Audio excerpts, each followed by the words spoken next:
Question है आपका, 3 photodiodes E1, E2, E3 are made of a semiconductors having the band gap of 2.5 electron volt, 2 electron volt and 3 electron volt respectively.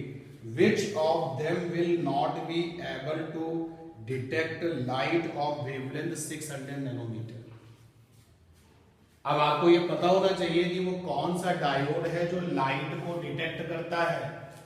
उसी को हम लोग क्या कहते हैं, फोटो डायोड। जो लाइट को डिटेक्ट करता है वो कौन है, फोटो डायोड। तो हमारे पास में 600 नैनोमीटर की लाइट है, तो और D1 डायोड का जो गैप है, बैंड गैप, वो इतना है। D2 का बैंड गैप, एनर्जी गैप इतना है। D3 का एनर्जी गैप इतना है। इस वेवलेंथ की लाइट को कौन सा डायोड डिटेक्ट नहीं करेगा, ये है क्वेश्चन आपका।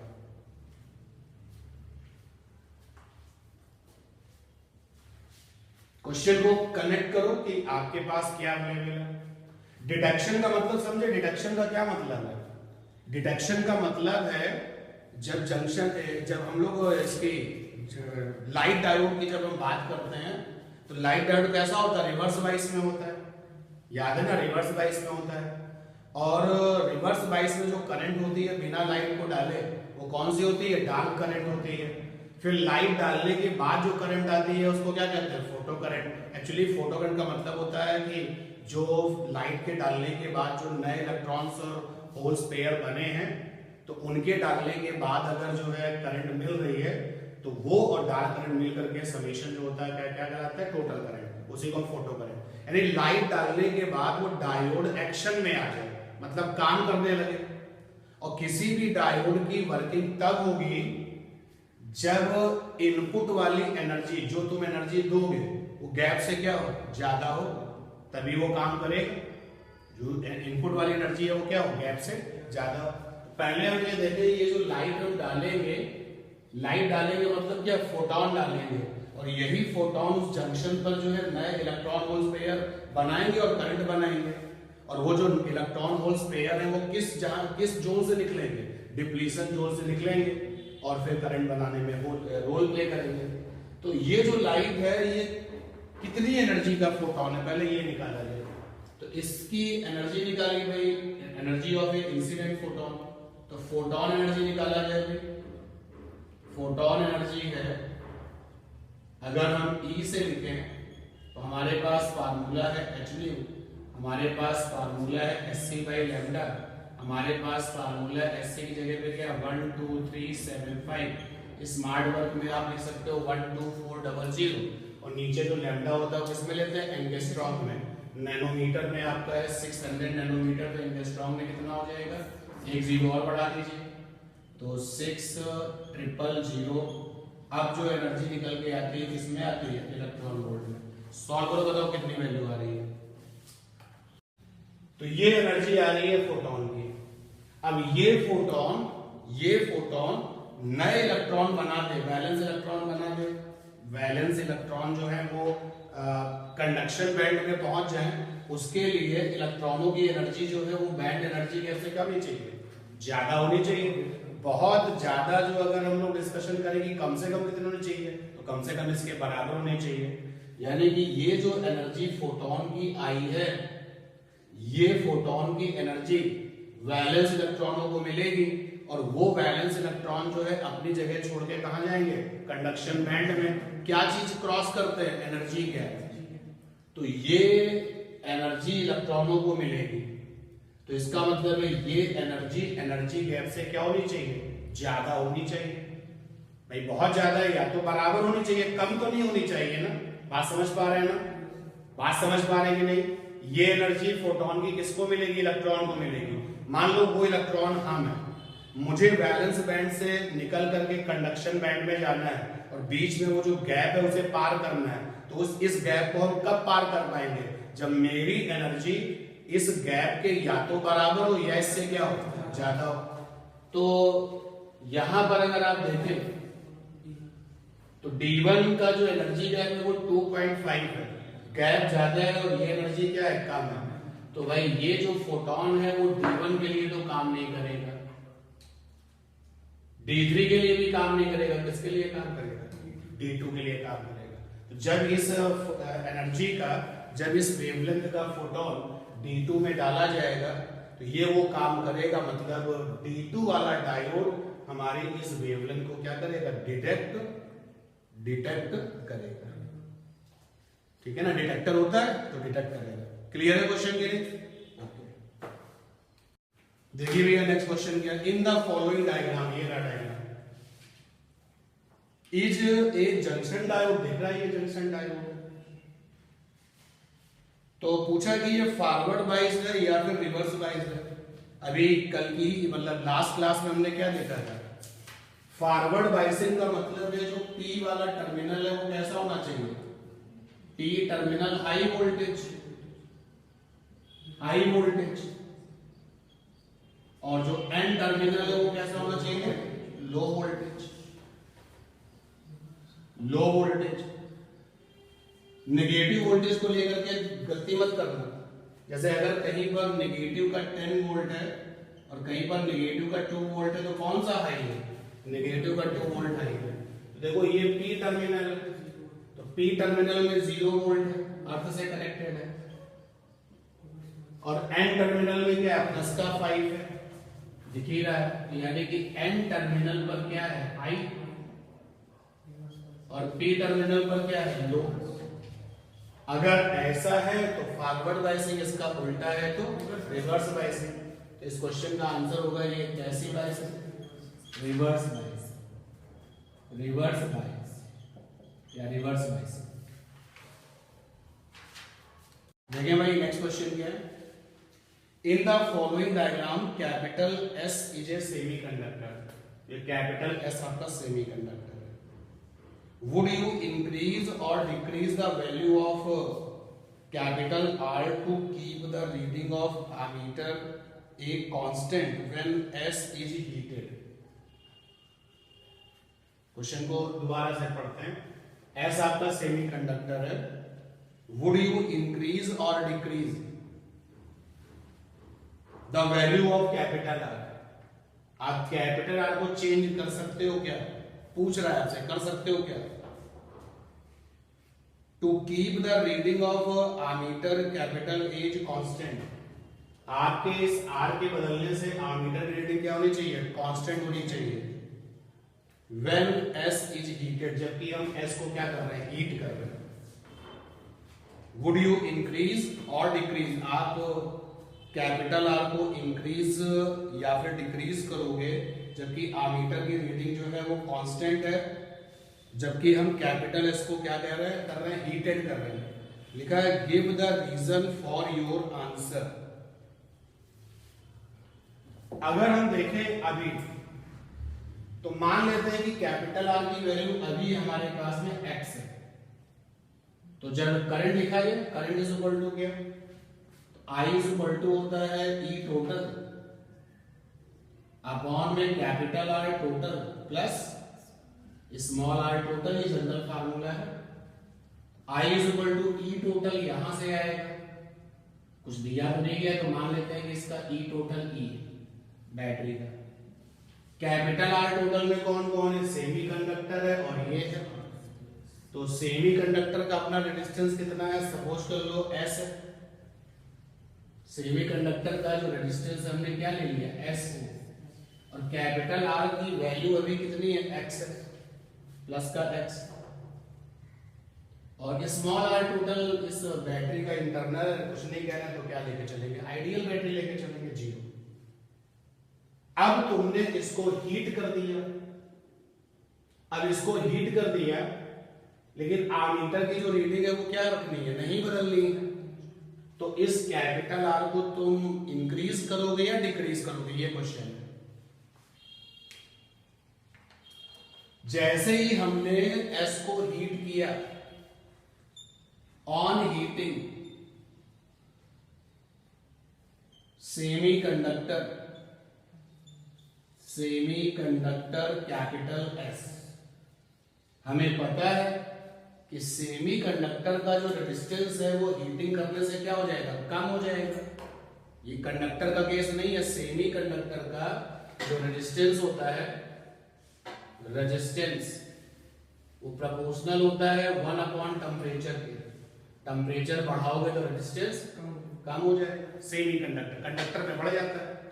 तो on heating semiconductor capital S, its resistance, जिसको कि हमने एस ओम माना है, एस ओम डिक्रीजेस, यानी कि अभी जो है एस लिखा है, साथ में एक्स लिखा है, लेकिन हीटिंग करने पे ये वैल्यू क्या हो जाएगी, कम हो जाएगी। बोलो, सपोज कर लो कि s प्लस एक्स की टोटल वैल्यू सपोज कर लो 100 है, लेकिन अब हीटिंग करने पर s की वैल्यू क्या होगी, कम हो जाएगी। जितनी ये कम हो जाएगी हम x को उतना ही क्या करते हैं, बढ़ा दें। तो इसका मतलब है कि हमें अपने r की वैल्यू को उतना ही क्या करना पड़ेगा, बढ़ाना पड़ेगा, जिससे कि करंट ना चेंज हो। तो on heating semiconductor its resistance capital S decreases, और जब कैपिटल एस डिक्रीज करेंगे तो करंट बदलने लगेगी, ना बदले तो उतने ही अमाउंट में हम कैपिटल आर को क्या करेंगे, इंक्रीज कर देंगे। तो so keeping constant current we will increase value of capital R by same amount। जितना कैपिटल एस हीटिंग करने में कम हो जाएगा उतना ही हम कैपिटल आर को क्या करेंगे, इंक्रीज कर देंगे। ठीक है,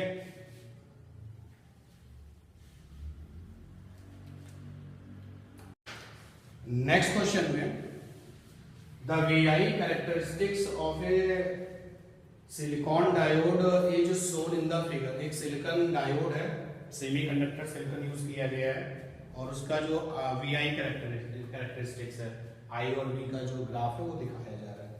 calculate the resistance of a diode at I is equal to 15 milli ampere. ये देखो 15 मिली एम्पियर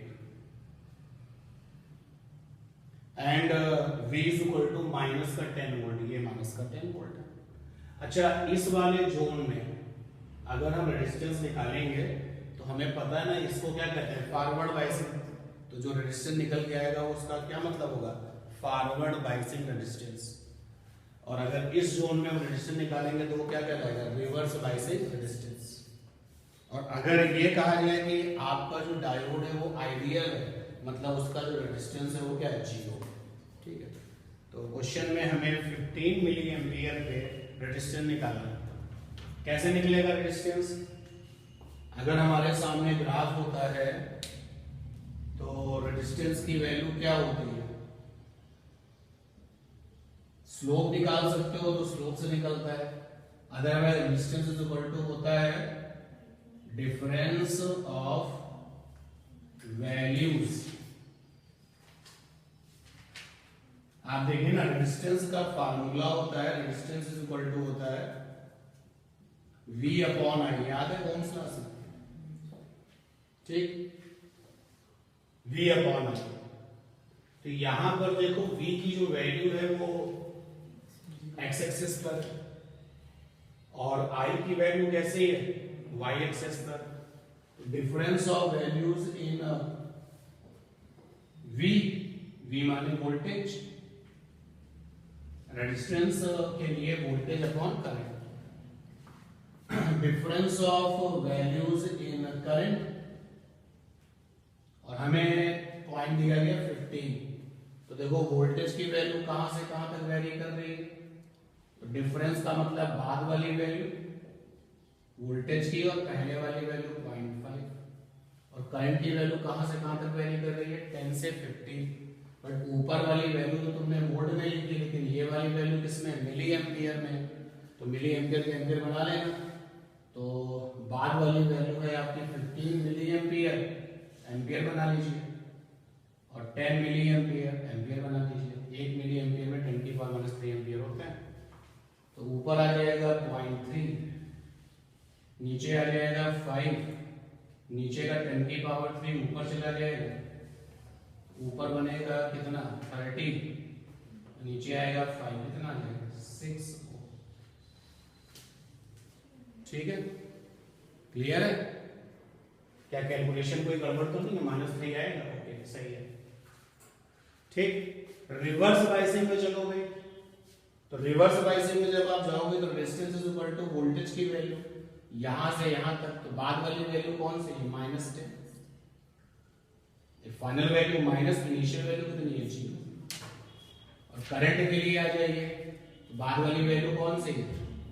माइनस का 1 माइक्रो एम्पियर, ये भी नेगेटिव y एक्सिस है ना, तो माइक्रो एम्पियर में -6 लिखोगे, एम्पियर बनाओगे, और पहले वाली वैल्यू कितनी है? 0। ये कैंसिल होकर कितना आ जाएगा? 10⁻7। ठीक है, 10⁻7 ओम, और ये कितना आ रहा है? 6। V और I का ग्राफ, अगर एक बात आपको यहाँ पे और देना है, V और I का ग्राफ अगर स्ट्रेट लाइन है तो इसका मतलब है कि जो हम मटेरियल यूज कर रहे हैं वो कौन सा है? कंडक्टर है। और अगर ये टेढ़ा मेढ़ा है तो कैसा है? नॉन कंडक्टर है। और जब ग्राफ आपका नॉन लीनियर होगा तो रेजिस्टेंस की वैल्यू क्या हो जाएगी? बदलती रहेगी। और इसलिए सेमी कंडक्टर का जो तुमने यहाँ पे रेजिस्टेंस निकाला है फॉरवर्ड बायसिंग में और रिवर्स बायसिंग में, तो एक मैसेज और क्लियर करो कि फॉरवर्ड बायसिंग में रेजिस्टेंस कैसा है? कम है। और रिवर्स बायसिंग में कैसा है? ज्यादा नहीं, बहुत ज्यादा है, बहुत ज्यादा है। ठीक है, और क्योंकि रेजिस्टेंस लगातार चेंज होता रहता है इसीलिए डायनेमिक रेजिस्टेंस कहलाता है। This is called the dynamic resistance. Next question पे चलते हैं, डायग्राम है उसका। तो पहले एक सपोर्टिंग डायग्राम बना दिया जाए, फिर क्वेश्चन को रीड किया जाए। ये आपका 2 ओम है, आगे डायोड है,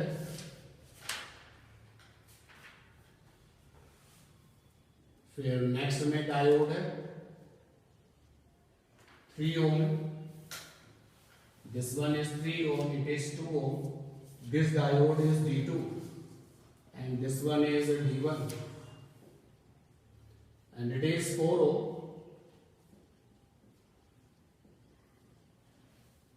plus minus 12.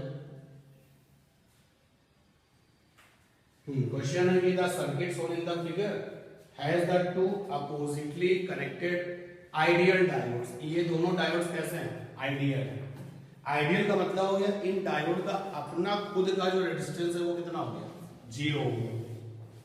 ये 0 ओम वाले आइडियल डायोड है। इन पैरेलल, तो दोनों डायोड्स पैरेलल है, दिखाई दे रहा है, दोनों diodes parallel. Find the current flowing through each diode in the circuit. तो हर एक डायोड से कितनी कितनी करंट फ्लो हो रही है ये आपसे पूछा गया। देखिए ये रहा आपका प्लस और ये क्या है? माइनस। पैरेलल में जो पोलैरिटीज होती हैं वो कैसी होती है? सेम। ये भी आपका प्लस और ये क्या रहा? माइनस। देखो D2 तो फॉरवर्ड बायसिंग में गया, लेकिन D1 किस में? रिवर्स बायसिंग में। और रिवर्स बायसिंग में है तो कोई करंट नहीं देगा, यहाँ पर वो करंट हमको नहीं मिलेगी जो हम लोगों को एक्शन जो करंट होती है। अब आप ये बोलो रिवर्स करंट तो मिलेगी, लेकिन आपने सर्किट में बैटरी लगा दी तो किस करंट की बात हो रही है? फॉरवर्ड करंट की। तो यहाँ पर आप लिखोगे कि D1 gives no current because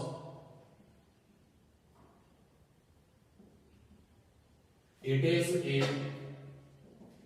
reverse biasing.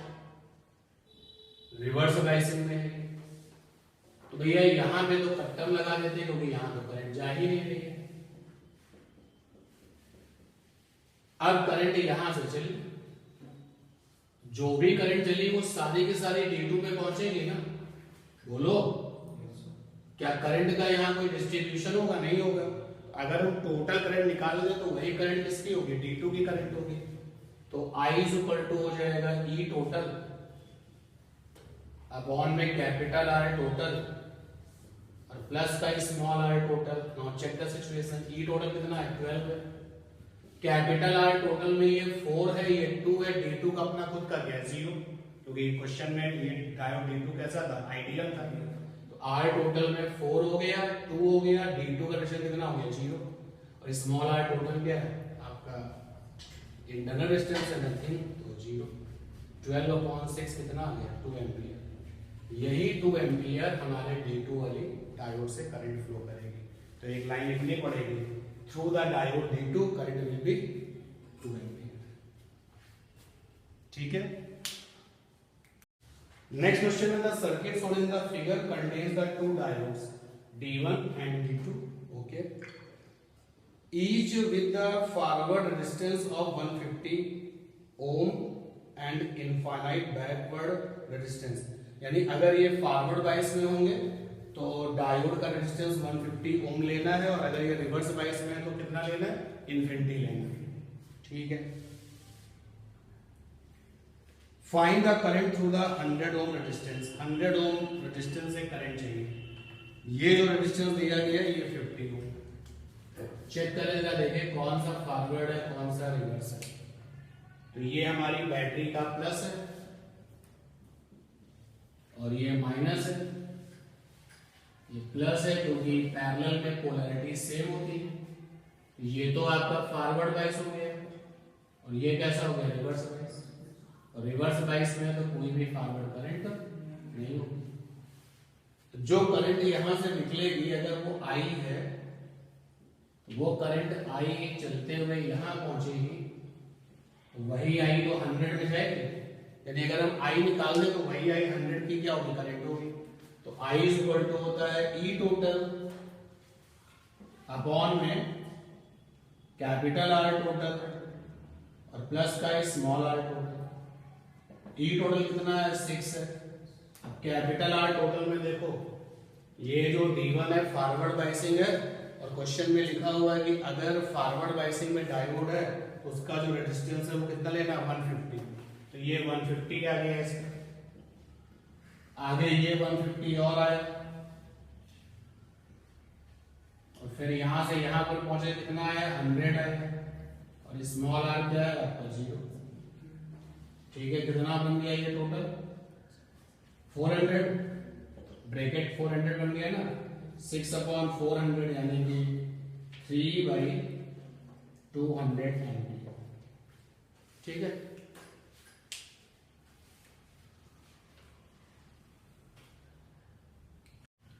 भैया गलती नहीं कर सकते हैं, बहुत बार पॉइंट आपको बता दिया गया है। किसी भी क्लोज एरिया का मतलब, मैं उस एरिया की बात कर रहा हूं जिससे कि फ्लक्स लिंक होना है, जिससे फ्लक्स लिंक होना है। अच्छा, अगर वो करंट कैरिंग हुआ तो उसके अंदर जो है टॉर्क भी आ सकता है।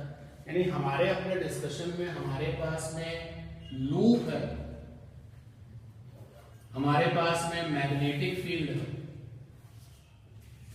मैग्नेटिक फील्ड है। तो लूप है तो उस लूप के पास एरिया होगा। तो अगर वो इस तरीके का स्टेटमेंट देते हैं, ध्यान देना, अगर इफ लूप प्लेन या फिर ऐसे लिखा जाए loop area is perpendicular to magnetic field, then इसका मतलब जो लूप का एरिया वेक्टर है, लूप का area vector magnetic field capital B के साथ 0 डिग्री बनाएगा, एंगल 0 डिग्री बनाएगा। ये बहुत गड़बड़ी होती है जब क्वेश्चन रहता है, कोई लूप है, उसके पास एरिया है, उसके पास प्लेन है, उसके पास एरिया है, और वो मैग्नेटिक फील्ड के साथ कैसा है, परपेंडिकुलर है। तो उस लूप का एरिया वेक्टर मैग्नेटिक फील्ड से कितना बनाएगा, 0 बनाएगा। चलो आप बताओ कैसा लूप लेना, किस शेप में लेना है।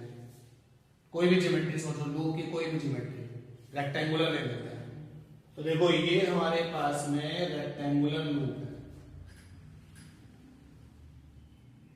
तो ये रहा लूप का एरिया जहां मैं लाइंस बना रहा हूं, या लूप का प्लेन, और मैग्नेटिक फील्ड के साथ में ये आपका जो लूप का एरिया है वो कैसा है, परपेंडिकुलर। बनाइए जरा एरिया वेक्टर। तो एरिया वेक्टर या तो बी के साथ होगा या बी से क्या होगा, अपोजिट। दो ही चॉइस होंगी, या तो जीरो ले सकते हो या फिर 180। किसको प्रेफर करेंगे, जीरो को प्रेफर करते हैं। अब ऐसी सिचुएशन में अगर फ्लक्स निकालने को आ गया तो फाई इक्वल टू होता है बी ए कॉस थीटा। तो यहां पर जो थीटा है वही होता है बी और एरिया वेक्टर के बीच में एंगल। तो यहां पर तो थीटा आपका जीरो हो गया, तो फ्लक्स तो खुश हो जाएगा, फ्लक्स हैप्पी हो जाएगा, बोलो। लेकिन अगर टॉर्क पूछा है, क्योंकि टॉर्क का फार्मूला भी तो होता है एम बी साइन थीटा। तो टॉर्क का फार्मूला होता है एम बी साइन थीटा, जहां पर एम में क्या छिपा होगा, एन आई ए। तो यहां पर आप देखिए एम बी लिखोगे और यहां का थीटा क्या हो गया, जीरो। तो यहां पे टॉर्क क्या हो जाएगा, जीरो हो जाएगा। ठीक है, ये स्टेटमेंट अच्छे से देख लो। और इसी के साथ अगर ऐसे लिखा जाए, इस तरीके के स्टेटमेंट को, इफ लूप प्लेन या फिर लूप एरिया इज अलोंग, या फिर लिखा जाए पैरेलल टू मैग्नेटिक फील्ड, तो फिर इसका मतलब है then angle between area vector and capital B is कितना, 90 डिग्री। चलो फिर एक बार लूप को हम लोग रेक्टेंगुलर ही ले लेते हैं। ये हमारे पास में मैग्नेटिक फील्ड है और ये आपके पास रेक्टेंगल है। तो यहां पर जो प्लेन है वो बी के साथ कैसा है, 0 डिग्री पर है। प्लेन 0 डिग्री पर है, यानी कि अगर ये मैग्नेटिक फील्ड जो है वो आपके फ्लोर पर है, जमीन पर है, तो आपका ये जो लूप है वो भी कहां पर है, जमीन पर है। दोनों लोग आपस में कैसे पैरेलल है ना। तो जो एरिया वेक्टर आप बनाओगे, एरिया वेक्टर तो ऐसे बनेगा ना इसके 90 डिग्री पर। तो वो जो एरिया वेक्टर है वो बी से क्या बनाएगा, 90 बनाएगा। उस केस में जब फिर से आओगे तो फ्लक्स की वैल्यू 0 हो जाएगी, टॉर्क उस समय क्या होगा, हैप्पी हो जाएगा, क्योंकि इस केस में जो टॉर्क है वो कैसा होगा, मैक्सिमम। तो ये छोटी सी बात है जिसको फिर एक बार आप जब एग्जाम में जा रहे हैं, मंडे को एग्जाम है, तो ये एक बार फिर से आपको बता रहा हूं। क्वेश्चन है आपका, थोड़ा सा सपोर्टिंग डायग्राम जो बना हुआ दिखा दिया मैंने। A hollow cylinder box of length 1 metre, यानी कि इस सिलेंडर की जो लेंथ है वो 1 मीटर है, यहां से लेके यहां तक। And the cross section area 25 centimetre square is placed in a 3 dimensional coordinate system as shown in the figure. तो क्वेश्चन का इतना पार्ट जब हमने पढ़ लिया है तो सिलेंडर की जो लेंथ है वो 1 मीटर है, ये पता चल चुका है। और क्रॉस सेक्शन एरिया जो है दैट इज 25 सेंटीमीटर स्क्वायर, ये पता चल चुका है। The electric field in the region is given by E vector is equal to 50x I cap। जो इलेक्ट्रिक फील्ड है यहाँ पर वो है 50x I cap।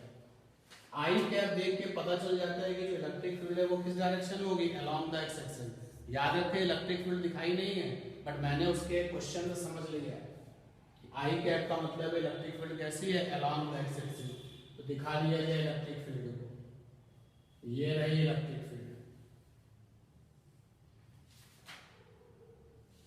ये electric field.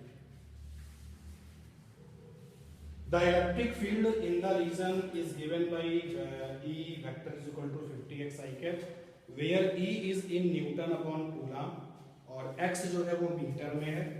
Find the net flux through the cylinder, पहला part ये है, और दूसरा charge enclosed by the cylinder। तो पहले हमें फ्लक्स चाहिए। तो फ्लक्स के लिए जब आपके पास में क्लोज बॉडी ऐसी होती है कि वो डिफरेंट सरफेसेस दिखा रही है, जैसे सिलेंडर के पास में 3 सरफेसेस हैं, कर्व वाला और बेस वाला और इधर वाला।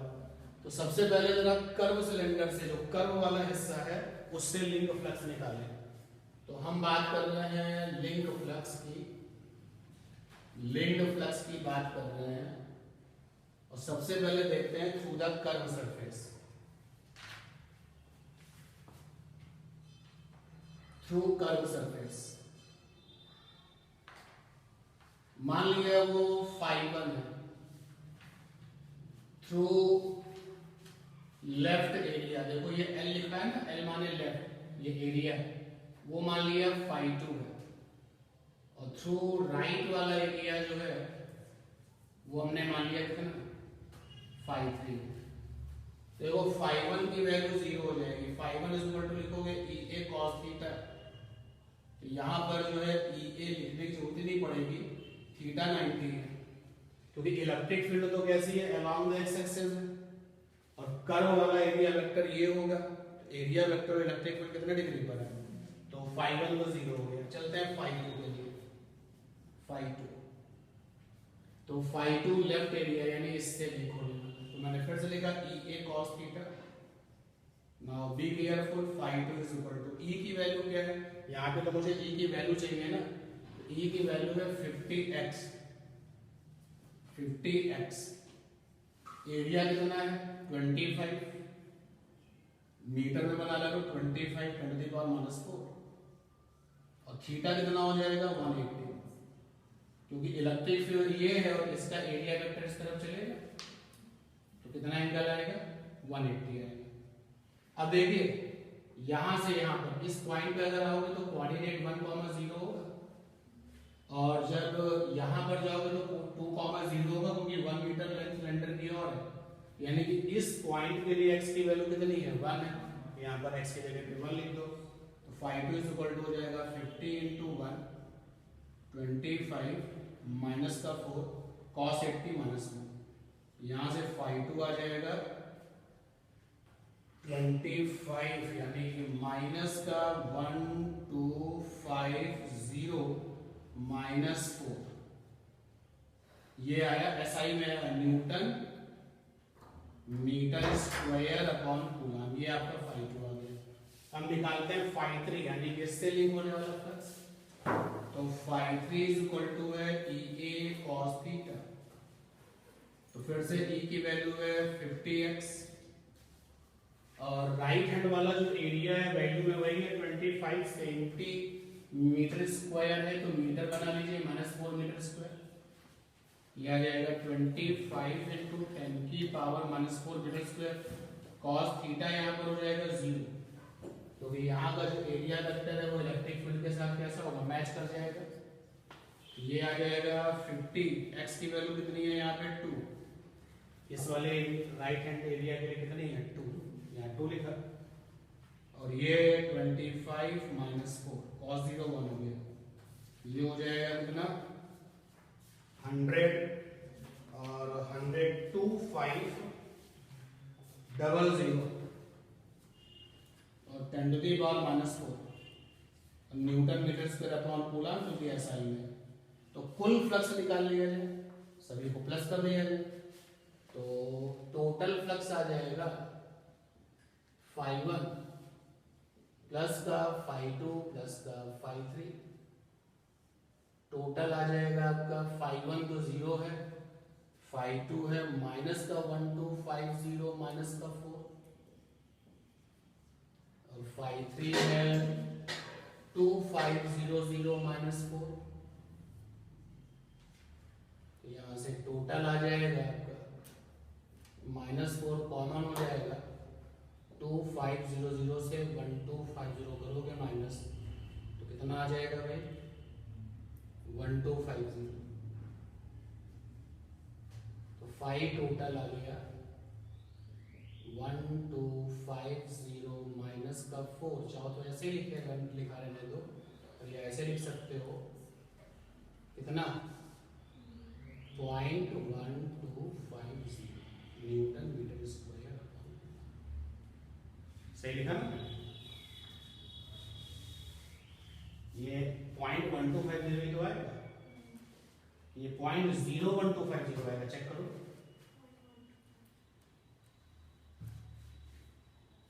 श्योर? अच्छा देख लो ही तब बताओ, नहीं तो पता चला कि आपने लिख दिया, आपने मान भी लिया। 1250 में नीचे 10 की पावर 4 से डिवाइड करना है। 1250 ठीक है ना, मैं सही हूं, ओके। फिर दूसरे पार्ट में पूछा गया कितना चार्ज से अपने अंदर बंद किया हुआ है, तो टोटल फ्लक्स आ चुका है, लगा दो गॉस थ्योरम। दूसरे पार्ट के लिए मैंने लिखा phi total is equal to होता है 1/ε0 इनटू में इनक्लोज चार्ज जो उसने बंद किया हुआ है अपने अंदर, ये है 0.1250 और 1/ε0 साथ में क्यू टोटल, तो क्यू की वैल्यू आ जाएगी 0.1250 एप्सिलॉन नॉट। चाहे तो सॉल्व करें इसको आगे, 0.1250 और एप्सिलॉन नॉट की वैल्यू कितनी है 8.8 माइनस का 2। कैलकुलेशन वाला पार्ट आपको ठीक है।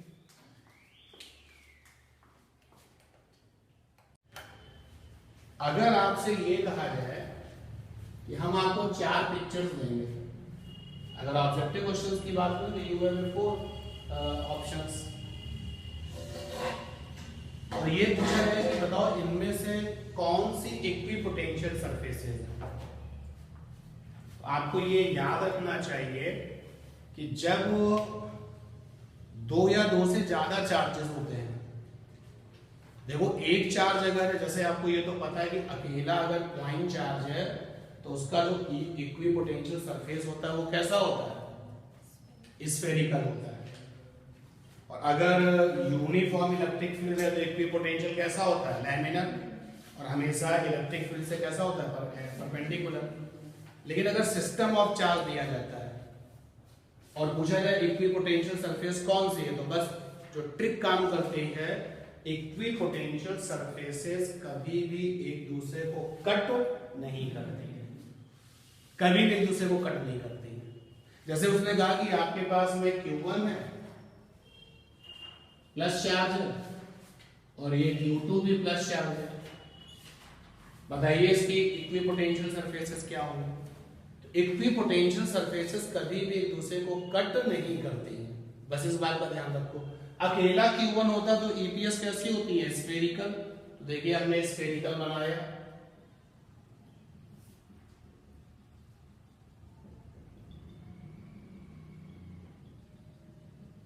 ठीक बनाया, और ये अकेला हो तो इसकी भी स्फेरिकल। और ऐसे बनाते बनाते कट करने लगेगा ना, तो बस आपको कट नहीं कराना है, जितने स्फेयर बन जाए बना दीजिए, कट नहीं कराना है।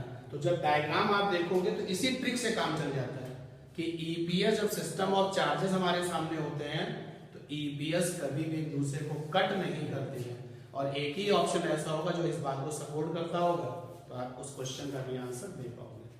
अगर इलेक्ट्रिक फील्ड की पिक्चर दिख रही है, जैसे उसने कहा कि इलेक्ट्रिक फील्ड यूनिफॉर्म है, ये रही डायरेक्शन, तो ईपीएस जो होती है वो हमेशा इलेक्ट्रिक फील्ड से कैसे होती है, परपेंडिकुलर। अब क्वेश्चन आया कि अगर इलेक्ट्रिक फील्ड की direction along the x axis है, ध्यान देना, जो इलेक्ट्रिक फील्ड है वो अलोंग एक्स एक्सिस है, तो बताओ ईपीएस कैसा होगा। तो then EPS will be in Y Z plane. यार इलेक्ट्रिक फील्ड तो x के अलोंग है, और x के अलोंग जो परपेंडिकुलर होता है उसको क्या कहते हैं, वाई जेड प्लेन। सिमिलरली इससे और क्वेश्चन निकल आएंगे ना, अगर इलेक्ट्रिक फील्ड y के अलोंग है तो zx प्लेन, और अगर इलेक्ट्रिक फील्ड z पर है तो xy प्लेन। तो ईपीएस, ये समझ पा रहे हो ना क्वेश्चन। तो ईपीएस के क्वेश्चन अगर आए उस समय कोई दिक्कत नहीं आती है जब वो अकेले चार्ज का पूछता है, क्योंकि आपको पता है सिंगल पॉइंट चार्ज हुआ तो ईपीएस कैसा है, स्फेरिकल, और ईपीएस बहुत सारे स्फेयर बना सकते हो। अच्छा अगर वो चार्ज जो है सिस्टम में है तो फिर वहां पे प्रॉब्लम आती है। तो मैं बस इस बात का ध्यान रखना है, ईपीएस कभी भी एक दूसरे को कट नहीं करती है। जिस पे ये ऑप्शन आ जाए उस पे टिक लगा दीजिए। हर चार्ज कंडक्टर, चाहे वो किसी भी ज्योमेट्री का हो, चाहे वो कैसा भी हो, every charge conductor is equivalent to EPS. भाई अगर एक कंडक्टर है चार्ज वाला, लेकिन वो इस तरीके का है, अमीबा की शेप का। एक चार्ज कंडक्टर जो है वो स्फेरिकल शेप का चार्ज कंडक्टर है, तो ये अपने आप में क्या होते हैं ईपीएस। तो every charge conductor itself equivalent to EPS. ठीक है। अच्छा, वो क्वेश्चन याद आया, कहता है कि हमारे पास चार्ज कंडक्टर है और हमें उसके जस्ट आउटसाइड इलेक्ट्रिक फील्ड निकाल के दिखाइए। डेरिवेशन कर लेंगे। Electric field just outside the charge conductor, just outside the charge conductor. अगर आपको याद नहीं है तो मैं आपको याद दिला दूं, रिजल्ट आता है E is equal to sigma by epsilon. Vector में लिखते हो तो ऐसे लिखते हो सिग्मा बाई एप्सिलॉन नॉट, साथ में एन कैप। एन कैप जो है वो यूनिट वेक्टर होता है perpendicular to the area surface of a conductor. निकाल सकते हो उसको डिराइव करने को, अगर आप गॉस लॉ के डेरिवेशन से रिलेटेड है। मैं क्या क्वेश्चन पूछ रहा हूं समझ पा रहे हैं ना। आपके सामने क्वेश्चन है कि find electric field just outside the charge conductor. देखो क्वेश्चन में ये नहीं दिया गया कि कंडक्टर कैसा है देखने में, स्फेरिकल है, सिलिंड्रिकल है, चाहे जैसा है। और अगर प्रूफ दैट करके पूछेगा तो ऐसे पूछेगा। चलिए एक बार जरा सो आपको रिवाइज करा देते हैं। हमने एक कंडक्टर बना लिया, अमीबा बॉडी बना लिया। अगर हमको कंडक्टर की ज्योमेट्री नहीं पता तो मुझे जनरल वे में इरेगुलरिटी के साथ बनाना चाहिए इसको। ये चार्ज है एंड वी ऑल नो कि कंडक्टर को दिया गया चार्ज सारा का सारा कहां फैलता है, सरफेस पर फैल जाता है। तो जो चार्ज आपने कंडक्टर को दिया वो इसकी सरफेस पर जाकर डिस्ट्रीब्यूट हो गया।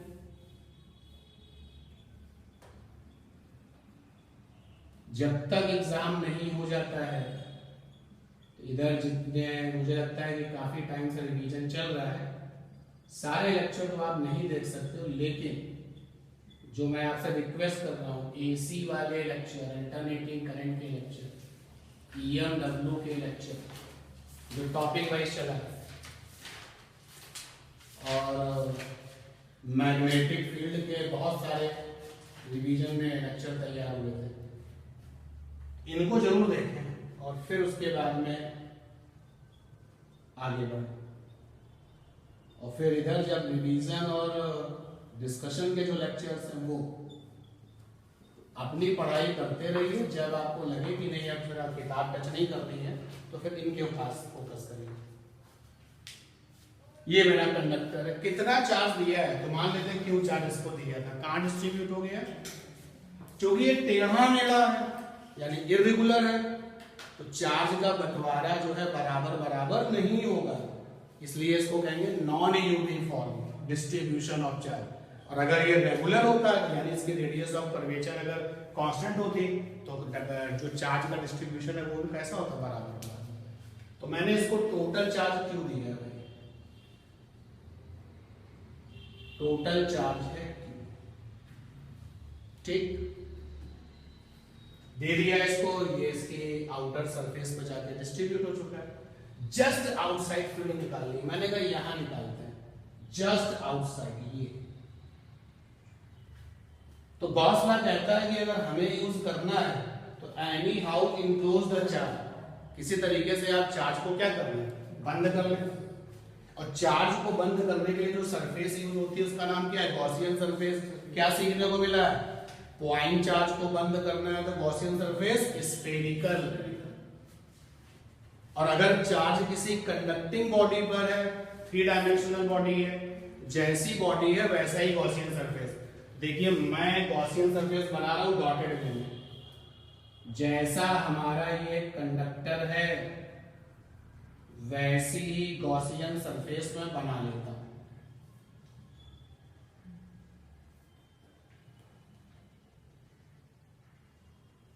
ये रही गॉसियन सरफेस बन के तैयार है।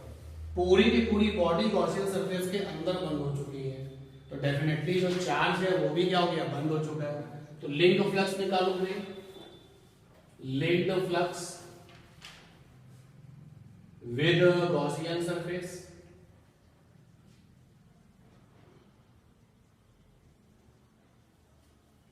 फाई इज इक्वल टू 1/ε0 जो चार्ज बंद है, क्यों सिग्मा क्यू लिखते हो, सिग्मा क्यू की वैल्यू यहाँ क्या हो जाएगी, क्यू। अच्छा ये तो तुमने गॉसला लगा करके फ्लक्स निकाल लिया। फ्लक्स निकालने का आपके पास फंडा ये है, क्लोज इंटीग्रेशन ई डीए कॉस थीटा। मत भूलो कि कंडक्टर के लिए, मत भूलो चार्ज कंडक्टर के लिए, मत भूलो for charge conductor E versus area vector हमेशा 0 डिग्री एंगल बनता है। तो यहां पर आप आएंगे तो ई डीए थीटा हो गया 0, cos 0 1 हो गया, ई बाहर आ गया डी। इस पॉइंट पे हमें ई चाहिए, पॉइंट फिक्स है तो ई अपना क्या होगा, फिक्स। पोजीशन अगर फिक्स हो जाती है तो ई कैसा होता है, फिक्स। ये आपका क्या हो जाएगा, कांस्टेंट, और इंटीग्रेशन के अंदर कांस्टेंट तो रह नहीं सकता, बाहर कर दिया। केवल डीए का मतलब है छोटी सी एरिया वैल्यू गॉसियन सरफेस की। लेकिन आप जरा देखिएगा, हमारी जो गॉसियन सरफेस है उसका जो एरिया है और जो कंडक्टिंग बॉडी है उसका एरिया क्या है, लगभग बराबर है ना। आप इसको समझो पिलो कवर, पिलो के जो कवर का एरिया है वो पिलो के लगभग कैसा होता है, बराबर।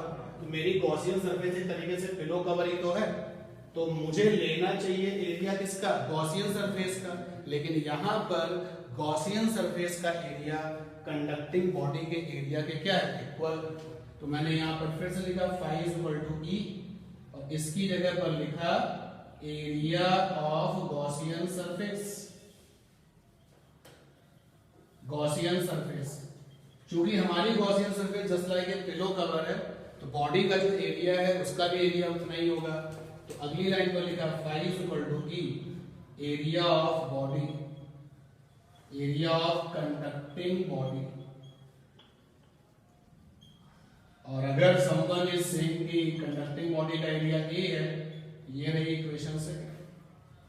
तो यहां पर तुमने फ्लक्स निकाला है अलग मेथड से, यहां निकाला है गॉस लॉ से। दोनों फ्लक्स की वैल्यूज को इज इक्वल टू कर दीजिए, 1 इज इक्वल टू 2, तो EA is equal to Q by epsilon naught, E is equal to 1 by epsilon naught Q by A, और Q by A क्या हो गया, sigma, sigma by epsilon naught। अगर हमें vector में बदलना है तो भाई वेक्टर वाला E,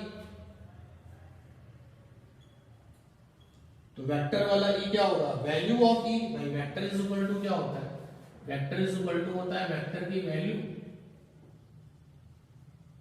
और साथ में क्या होता है, यूनिट वेक्टर। तो वेक्टर की वैल्यू तो सिग्मा भी एप्सिलॉन नॉट है, और वी ऑल नो कि जो इलेक्ट्रिक फील्ड होती है वो चार्ज कंडक्टर के हमेशा कैसे होती है, परपेंडिकुलर। तो परपेंडिकुलर डायरेक्शन में अगर यूनिट वेक्टर n कैप है, यहाँ पे n कैप लग जाएगा। हो गया।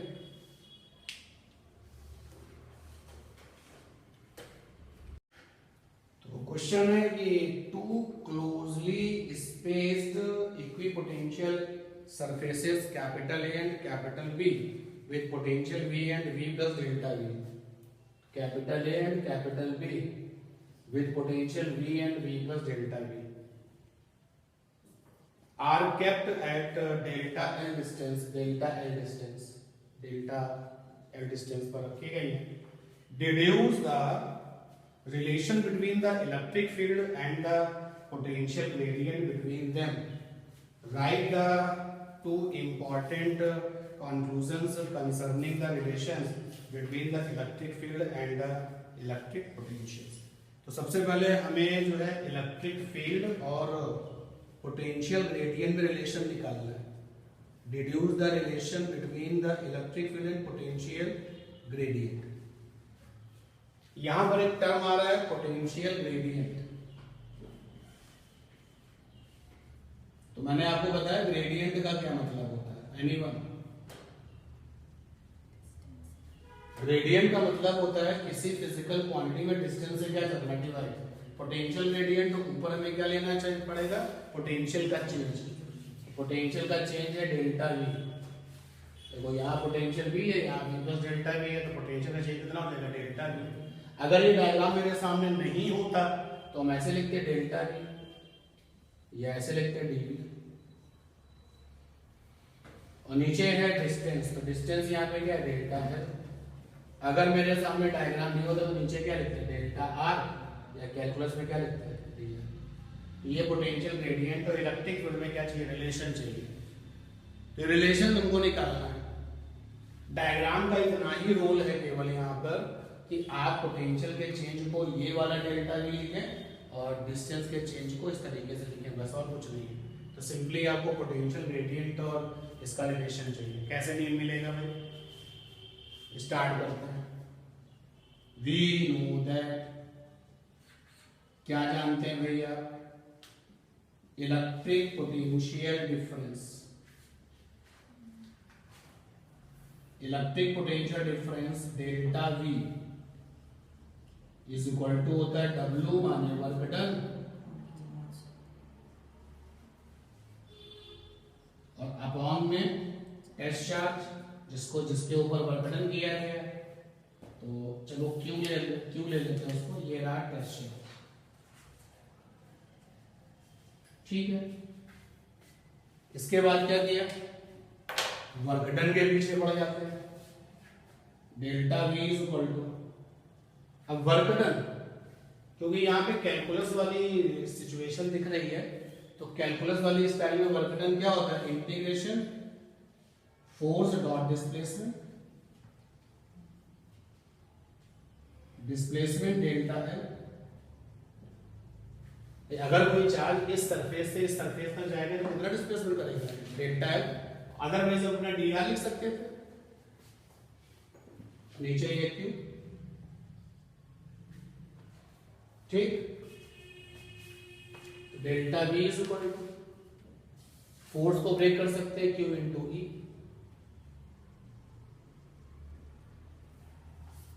नीचे वाले क्यू से ऊपर वाला क्यू क्या हो गया, कट गया। अच्छा, जब ये फार्मूला बनता था तो यहाँ माइनस भी तो होता था, इधर या उधर किसी तरह, इधर नेगेटिव लगा देते हैं, याद है ना, नेगेटिव हुआ करता था। बोलो भाई, क्यू से क्यू कट गया, तो ये आ गया माइनस का delta V is equal to integration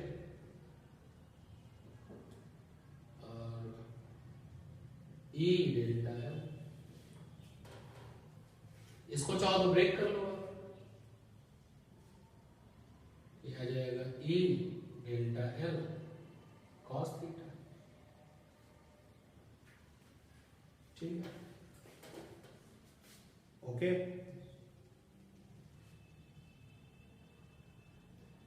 अब डेल्टा एल से डिवाइड कर लो, रिजल्ट आ गया, हो गया।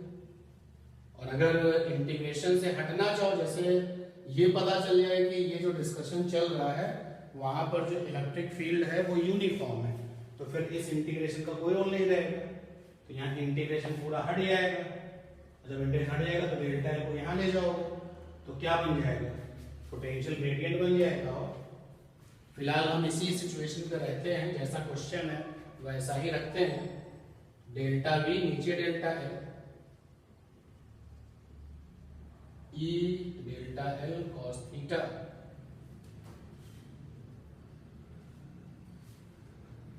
और अपॉन में डेल्टा एल। ये क्या बन गया, पोटेंशियल ग्रेडियंट।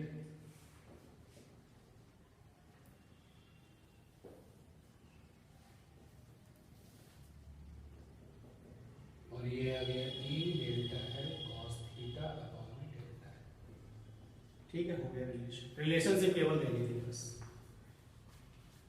अगर ये कह दिया जाए कि ये फील्ड यूनिफॉर्म है, तो यूनिफॉर्म फील्ड है तो फिर इंटीग्रेशन होगा नहीं, तो देखें तब और आसान हो जाएगा। ये हटाया तुमने इंटीग्रेशन यहाँ से, ये भी हट गया इंटीग्रेशन, ये भी हट गया, ये भी हट गया, ये रिजल्ट बहुत आसान हो जाएगा। तब ये बन जाएगा माइनस का delta V upon delta L is equal to क्या, E cos theta. And if nothing से तो वी कंसीडर कि थीटा क्या था, 0। ठीक है, कह रहा है कि इस रिलेशन से दो कॉन्क्लूजन में निकालिए। ये जो रिलेशन मिला है इससे कुछ रिजल्ट्स भी निकाल के दीजिए। क्या रिजल्ट्स आए? तो पहला तो हम लोगों ने देखा, जो जनरल वे में हम लोगों ने सीखा है, हमने सीखा है कि E cos theta is equal to होता है माइनस का DV upon D R. Without calculus लिखें तो माइनस का डेल्टा वी अपॉन डेल्टा, और अभी इस क्वेश्चन के अकॉर्डिंग लिखें तो है माइनस का डेल्टा वी अपॉन डेल्टा। पहला जरा रिजल्ट देख लीजिए भाई। अगर इक्विपोटेंशियल सरफेसेस की बात करें कि हमारा चार्ज इस सरफेस से उस सरफेस पर जाएगा, हमारा चार्ज इस सरफेस से उस सरफेस पर जाएगा, तो फॉर ईपीएस, ईपीएस का फुल फॉर्म क्या है, इक्विपोटेंशियल सरफेस, तो डेल्टा वी 0 हो जाएगा, डीवी 0 हो जाएगा, बोलो भाई। तो यहां से ई कॉस थीटा क्या हो जाएगा, 0। ई तो 0 हो नहीं सकता क्योंकि पोटेंशियल है तो फील्ड तो होगा ही होगा। तो यहां से cos थीटा क्या आ जाएगा, 0। तो cos theta is equal to क्या हो जाएगा, cos 90। Theta is equal to क्या हो जाएगा, 90। अब अगर वर्क डन निकालोगे तो work done is equal to क्या हो जाएगा, FD cos थीटा। तो जैसे रखोगे तो क्या हो जाएगा, 0। यानी इक्विपोटेंशियल सरफेस पर जब कोई चार्ज एक जगह से दूसरी जगह पर जाता है तो वर्क डन कैसा होता है, 0। ये इसका कंक्लूजन निकल गया। तो यहां लिख सकते हैं कि for EPS work done is always 0। Work done is always 0। एक तो ये रिजल्ट निकला है। दूसरा क्या रिजल्ट निकल गया, जब थीटा तुमने 90 के इक्वल प्रूफ किया, जब थीटा इज इक्वल टू जब 90 तुमने प्रूफ किया, एक चीज और प्रूफ हो गया आ गई है। वो क्या है, देखो ये निकला था ना, E cos theta is equal to 0। ये आपकी इक्विपोटेंशियल सरफेस ये हो गई, और यहां से चार्ज यहां गया, तो यानी कि जो डिस्प्लेसमेंट है वो ये है, और डिस्प्लेसमेंट ये है। तो 90 के लिए इलेक्ट्रिक फील्ड को ऐसा होना चाहिए, यानी सरफेस से कैसा, परपेंडिकुलर। तो एक रिजल्ट इससे ये प्रूफ होके आ गया कि जो आपकी चार्ज कंडक्टर्स होते हैं उनकी इलेक्ट्रिक फील्ड हमेशा उनकी सरफेस से कैसी होती है, 90 डिग्री। भाई देखो डिस्प्लेसमेंट तो ये हो गया, और डिस्प्लेसमेंट के साथ में जो है वर्क डन के लिए क्या होना चाहिए, फोर्स डिस्प्लेसमेंट 90 पर, और फोर्स में क्या छिपा हुआ है, QE, यानी E और डिस्प्लेसमेंट किस पर, 90 पर। दूसरी बात यहां से ये निकल के आ गई कि capital E always perpendicular to charged conductor. ये दो कंक्लूजन, ठीक है। और बताएं भाई,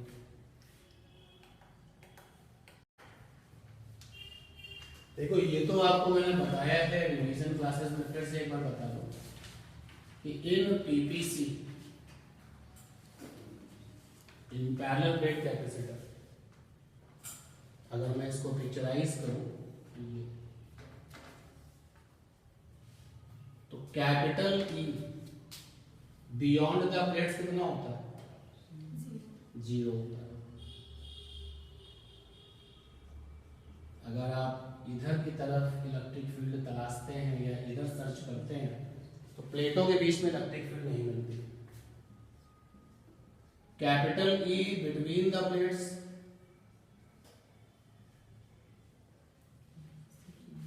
वो 0 नहीं मिलता, कितना मिलता, सिग्मा बाई एप्सिलॉन।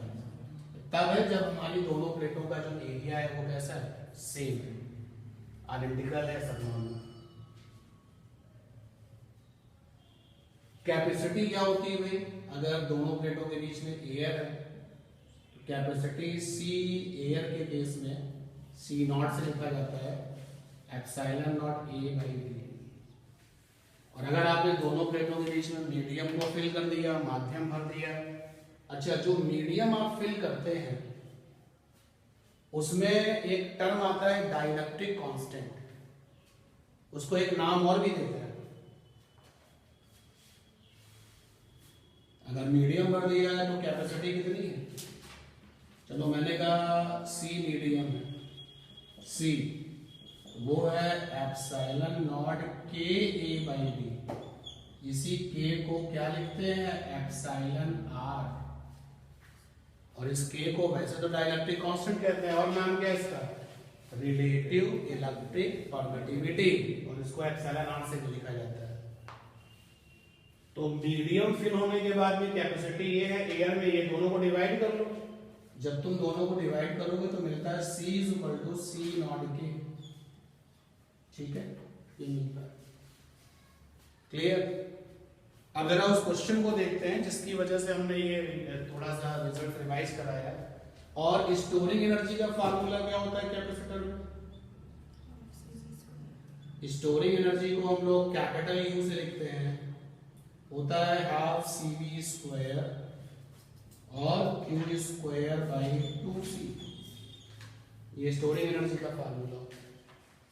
जब कैपेसिटर्स पैरेलल में होते हैं तो टोटल कैपेसिटी कैसे निकलती है? C total in parallel sigma C, यानी C1 plus C2 plus dot dot dot.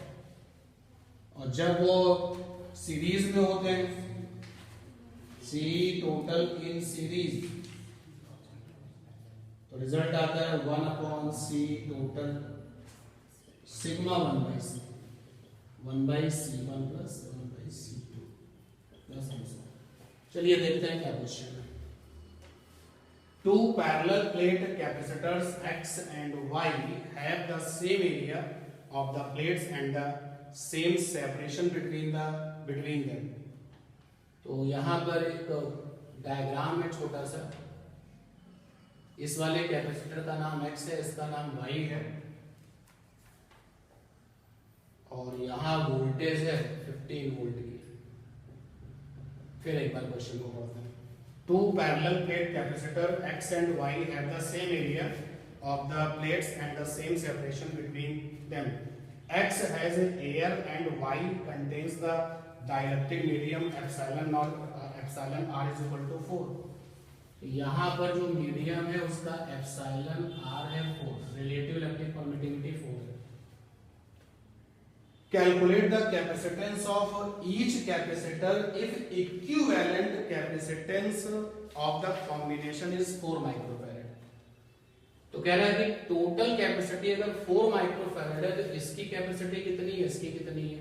देखो भाई, इसके अंदर एयर भरी हुई है, इसकी कैपेसिटी अगर C नॉट है, इसमें मीडियम भरा हुआ है, तो इसकी कैपेसिटी कितनी हो जाएगी? KC नॉट हो जाएगी ना। तो KC नॉट और K की जगह पे क्या लिख दिया? 4। अब ये दोनों किसमें? सीरीज में। तो 1/C total 1/C1 plus 1/C2। C total की वैल्यू क्वेश्चन में है 4 माइक्रोफैरड। C1 की जगह पर C नॉट, इसकी जगह पर 4C नॉट। सॉल्व करेंगे तो 1/4, यहाँ से एलसीएम आ जाएगा 4C नॉट। C नॉट से ये 4 प्लस का 1, तो यहाँ से C नॉट की वैल्यू कितनी हो जाएगी? 5। तो C नॉट की वैल्यू 5 का मतलब हो गया इसकी कैपेसिटी, जो X की कैपेसिटी है वो तो 5 है, और जो Y की कैपेसिटी है C वो 4C नॉट है, तो यानी कि 4 × 5 कितना आ गया? 20। और माइक्रोफैरड में आंसर निकला गया। ठीक है, पहला पार्ट हो गया। क्वेश्चन का दूसरा पार्ट है calculate the potential difference between the X and Y। X और Y के पास में कितना पोटेंशियल डिफरेंस है between the plates of X and Y। कुल पोटेंशियल आपको देखो 15 वोल्ट दिया गया है, तो सीरीज कॉम्बिनेशन में कुछ पोटेंशियल इसके पास जाएगा। मान लेते हैं इसके पास जो पोटेंशियल जाएगा वो Vx है, और जो इसके पास जाएगा वो Vy है।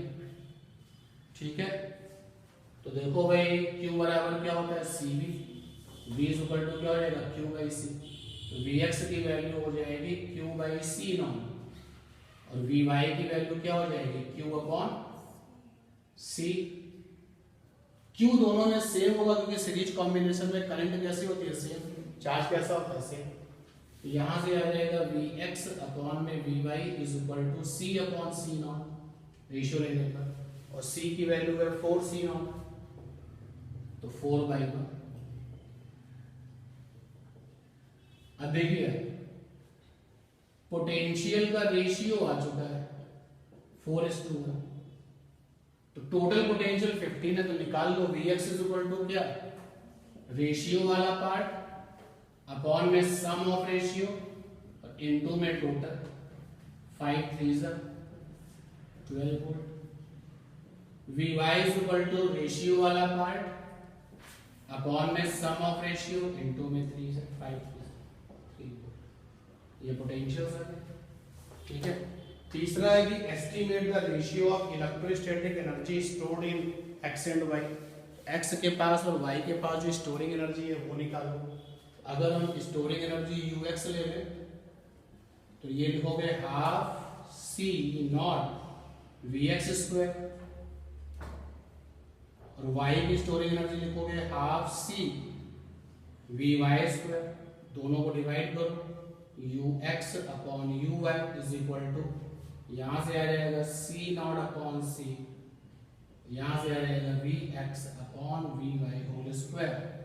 तो c नॉट की वैल्यू कितनी मिली है 5, और c कितना है 20, vx कितना मिला है 12, ये कितना है 3 होल स्क्वायर, 5 4 जा एंड 3 4 जा 4:2, ठीक है। और बताइए, इस पॉइंट को भी रिवाइज कर लो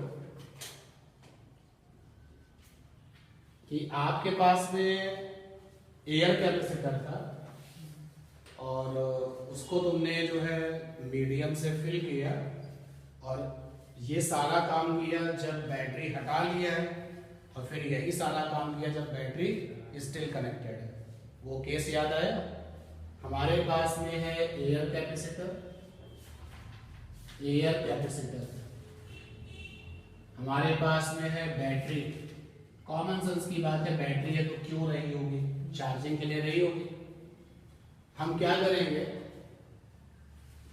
एयर कैपेसिटर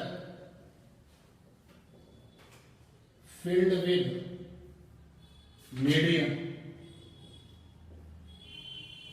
ये एपिसोड रहेगा ऑफ डाइलेक्ट्रिक कांस्टेंट के,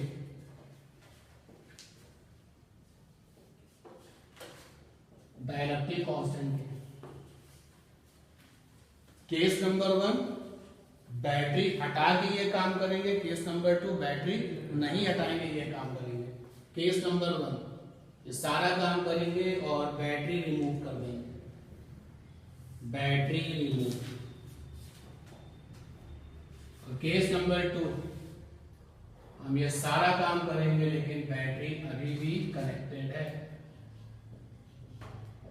जैसे आपको अपना नाम याद है ना, ऐसे स्पेस के पॉइंट्स याद होने चाहिए।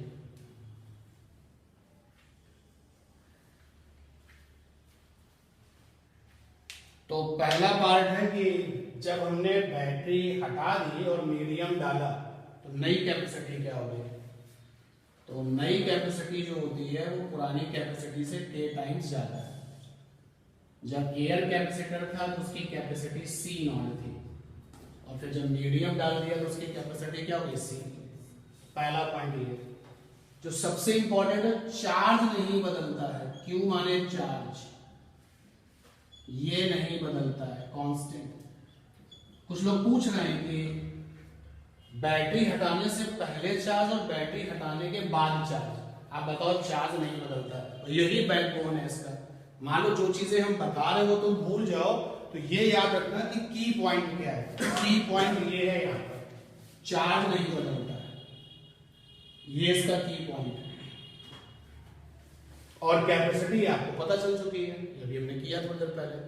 कैपेसिटी नई वाली k टाइम्स हो जाती है। अब कोई पूछता है कि अच्छा इलेक्ट्रिक फील्ड के बारे में बताओ, तो वैसे तो मुझे याद है तो अच्छी बात है। नई इलेक्ट्रिक फील्ड पुरानी इलेक्ट्रिक फील्ड से 1/k टाइम्स होगी। कैसे प्रूव करना है? देखो पुरानी इलेक्ट्रिक फील्ड, देखो चार्ज नहीं बदलता है ना, तो आपके सारे फार्मूले में ये आना चाहिए।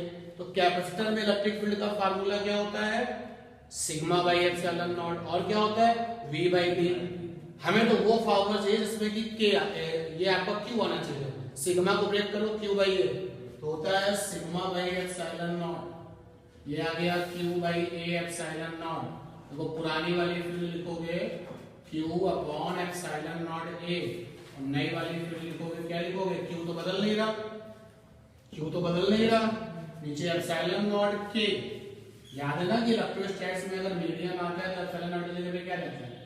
एप्सिलॉन नॉट के एरिया भी नहीं बदलता।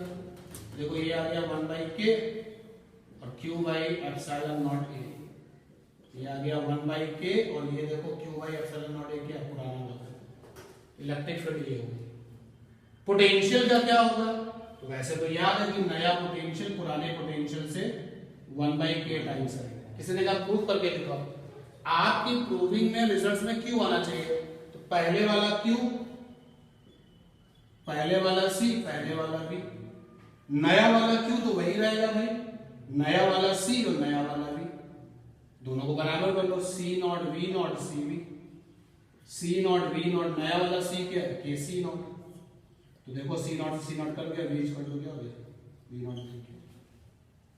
नई वाली स्टोरिंग एनर्जी कितनी होगी? आंसर है U नॉट बाई K। आपसे पूछा प्रूफ करके दिखाओ, तो आपकी अपनी प्रूविंग में Q आना चाहिए। तो देखो स्टोरिंग एनर्जी का फार्मूला होता है हाफ CV स्क्वायर, तुम्हें Q आना चाहिए, तो एक ये भी होता है Q स्क्वायर बाई 2C। तो पुरानी वाली स्टोरिंग एनर्जी तो चार्ज अपॉन में 2C नॉट। नई वाली स्टोरिंग एनर्जी, नया वाला चार्ज तो वही रहने वाला है, नई वाली कैपेसिटी, दोनों को डिवाइड कर लो, U बाई U है, U नॉट बाई U, और यहां से जब डिवाइड करोगे तो आएगा C by C not, U not by U, C की value K C not, C not cut गया, U की वैल्यू आ गई। ठीक है, सभी प्रूफ कर दिए। ठीक है, तो ये की पॉइंट है, इसकी हेल्प से आप सब कुछ कर सकते हो। अब बैटरी स्टिल कनेक्टेड, तो ये तो एज इट इज है, copy C is equal to K C, और यहां का की पॉइंट है कैपिटल V, यानी कि पोटेंशियल क्या रहता है? कांस्टेंट, पोटेंशियल कांस्टेंट है, तो ये की पॉइंट बनता है। हर डिस्कशन में इसको होना चाहिए, पोटेंशियल कांस्टेंट। अब इलेक्ट्रिक फील्ड ये सेम रहती है, पुरानी वाली इलेक्ट्रिक फील्ड अगर E नॉट है, नई वाली E है, तो ये सेम रहेगी। क्यों? कैसे को जरा देखो, तो आपके डिस्कशन में ये होना चाहिए। तो E का फार्मूला क्या होता है? V by D. पुराने वाले केस में V बाई डी, नए वाले केस में V तो बदला ही नहीं है, D बदला नहीं है, E आ गई। और पोटेंशियल आ जाएगा कितना? कांस्टेंट ही है। चार्ज आ जाता है K Q not, Q not पुराना चार्ज है, K क्या? नया चार्ज है। कैसे? आपके डिस्कशन में V आना चाहिए। तो देखो आपके पास फार्मूला है Q is equal to CV, तो V is equal to Q by C। ये पुराना वाला चार्ज, पुरानी वाली कैपेसिटी, नया वाला पोटेंशियल तो बदला ही नहीं है ना, तो नया वाला पोटेंशियल V, नया वाला चार्ज Q, नई वाली कैपेसिटी से दोनों को बराबर कर लो। Q not C not, Q by C, Q not C not, Q C की वैल्यू क्या है? K C naught. आ गया, क्रॉस मल्टीप्लाई करो तो Q बराबर K Q नॉट आ गया। और अगर स्टोरिंग एनर्जी की बात करें तो क्या होता है? कैसे? तुम्हें प्रूफ करना है। तो डिस्कशन में जो की पॉइंट है, अपनी बातें उसी में मोल्ड करो, फोल्ड करो। तो पुरानी वाली storing energy U naught is equal to V constant है, तो V के टर्म्स में हाफ, पुराना वाला C, पुराना वाला V। नई वाली स्टोरिंग एनर्जी हाफ, नया वाला C, नया वाला V।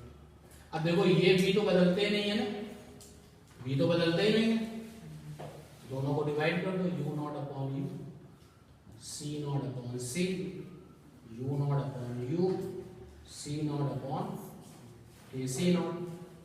आ गया? ठीक है, तो एक बार और संडे को लास्ट हम लोगों की मुलाकात है।